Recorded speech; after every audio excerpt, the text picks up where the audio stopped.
My name is Christian Brindle. I'm a licensed insurance agent specializing in Medicare health plans. I'm also the owner and the founder of Christian Brindle Insurance Services, also known as Everything Senior Insurance. Give our office a call if you like this video and need help with your Medicare plan. We're licensed in 45 states.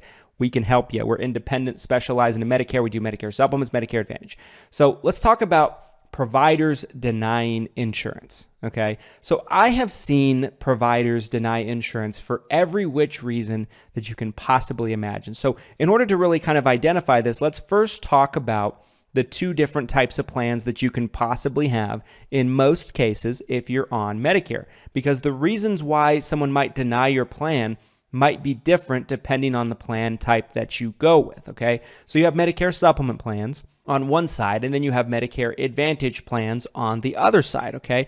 And these are kind of like the yin to the yang when it comes to Medicare. These are kind of like tails versus heads in the Medicare world, okay? They're the two different directions that people can go, and unless you have some type of employer plan or other types of insurance like that, or like TRICARE for life from the government for military service, everybody on Medicare has either a Medicare supplement or a Medicare Advantage plan because nothing else is in existence. You either go one path or the other, okay?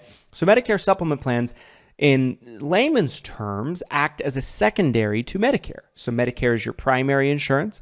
The Medicare supplement, also known as a Medigap, act as a secondary to Medicare, because Medicare pays medical bills. They don't pay anything but medical bills. It's black and white medical coverage, but it does not provide you with 100% medical coverage. Medicare Part A and both have deductibles that you are responsible for, and then Medicare Part B has a 20% coinsurance that's unlimited that you could potentially be responsible for if that's all that you had. So the Medicare supplement plan is there and designed as a secondary to pay the medical bills that Medicare leaves behind when it doesn't cover the entire bill, which is in most cases it won't, okay?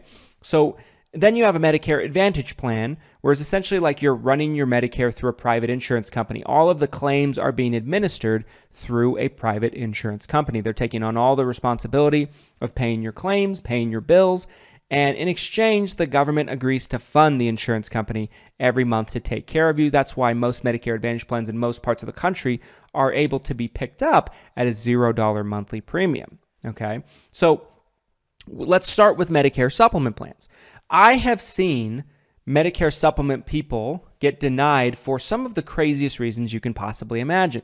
Now, the Medicare supplement product is the simplest when it comes to provider networks, meaning that it's the simplest because there aren't any.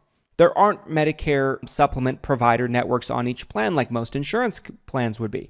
With a Medicare supplement plan, you essentially have Medicare as your primary, and then the supplement is the secondary, as we talked about a second ago. And so as long as the provider accepts Medicare first, they will also take your supplement plan, no matter who the insurance company is. It could be Blue Cross, it could be United Healthcare, it could be Cigna, it could be Physicians Mutual, it could be Mutual of Omaha, et cetera, et cetera, et cetera, Aetna, Humana, take your pick. No matter which Medicare supplement plan you go with, as long as the provider takes Medicare and they accept Medicare's charges, they have to take the supplement plan, and the supplement will pay regardless. There is no provider network. And nowadays, 98% of doctors in the country nationwide accept original Medicare. Okay, so why would somebody ever deny a Medicare supplement plan? Well, the true answer is because most providers do not understand the difference between Medicare supplements and Medicare Advantage plans.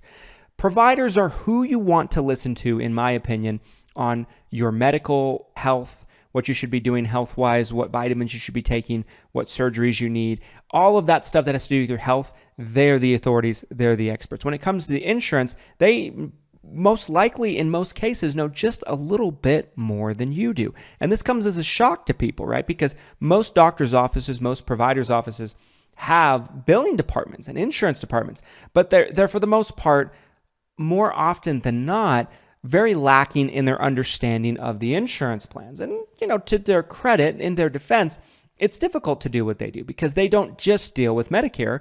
They deal with all different types of insurance, employer plans, marketplace and Affordable Care Act plans for under 65 folks. They deal with Medicare. They deal with TRICARE for life. They deal with all these different types of insurance plans. So it can be difficult to really keep it straight from one to another. And then also, there's a lot of turnover in billing departments for providers' offices. So sometimes the people haven't been there very long. Once in a blue moon, we encounter somebody that's been doing it a while and is fairly knowledgeable and kind of knows what they're doing. But more often than not, we find that there's just a little bit of incompetency.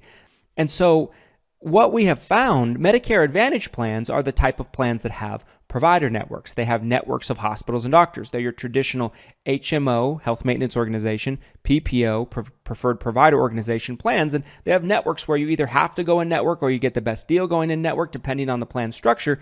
And so maybe a provider's office will stop taking a certain insurance company's Medicare Advantage plan, and they don't understand the difference between the supplement and the Advantage plan, so they get word from the top. It kind of comes down through the chain of command that they're not allowed to accept XYZ insurance company, let's say. And so they just stop taking XYZ insurance company, even whether it's a Medicare supplement or Medicare Advantage, because frankly put, they don't know the differences. We've seen this happen actually more than you might think in the provider Medicare world. There is a way around this, however. What most people don't realize is the provider's offices usually are not the ones that bill Medicare supplement plans. They bill Medicare. Medicare keeps on file who the supplement plan is through, and then they send the remainder of the claim off to the insurance company. They call this crossover. Okay, they call this Medicare crossover. And so if you just went into your provider and they're giving you flack about your XYZ insurance company Medicare supplement plan because they don't take the Advantage plan and they don't know the difference, what you could do, and what we have seen work in many cases, is if you just showed your Medicare supplement, your Medicare card, and did not show your Medicare supplement card at all, just your Medicare card, and just told them you didn't have a Medicare supplement, they would bill Medicare.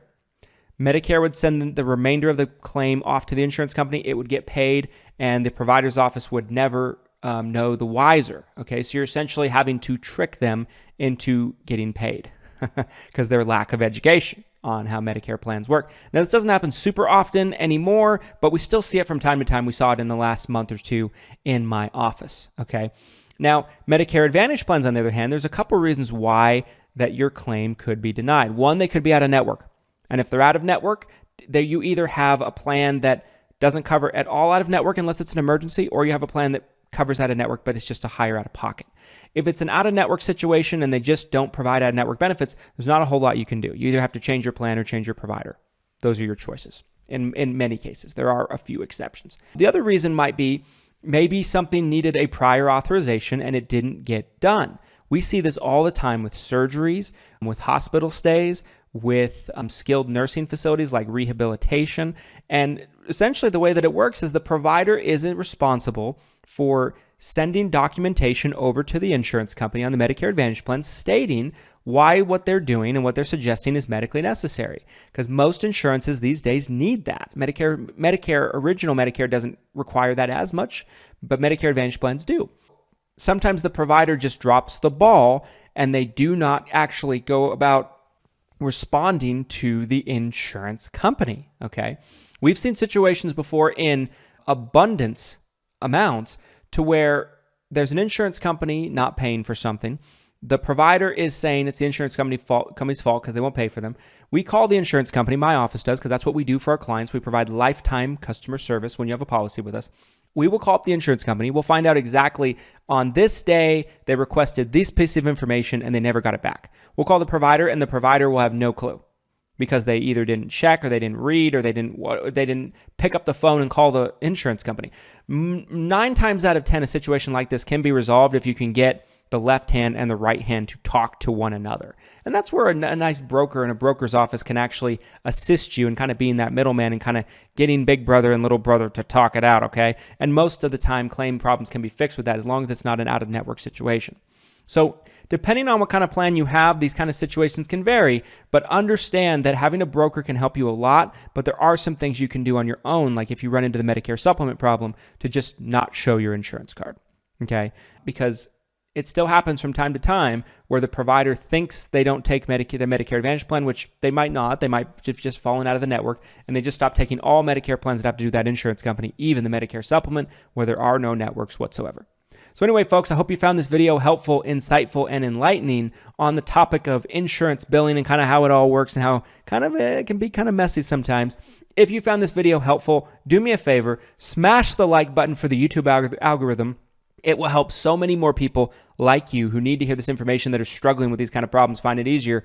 Comment your thoughts down below. Have you ever ran into a situation with a bill or a claim that was denied that shouldn't have been, and what was the resolution to it? Make sure to subscribe. We put out weekly videos for your enjoyment and education on different kind of Medicare facts and topics and education.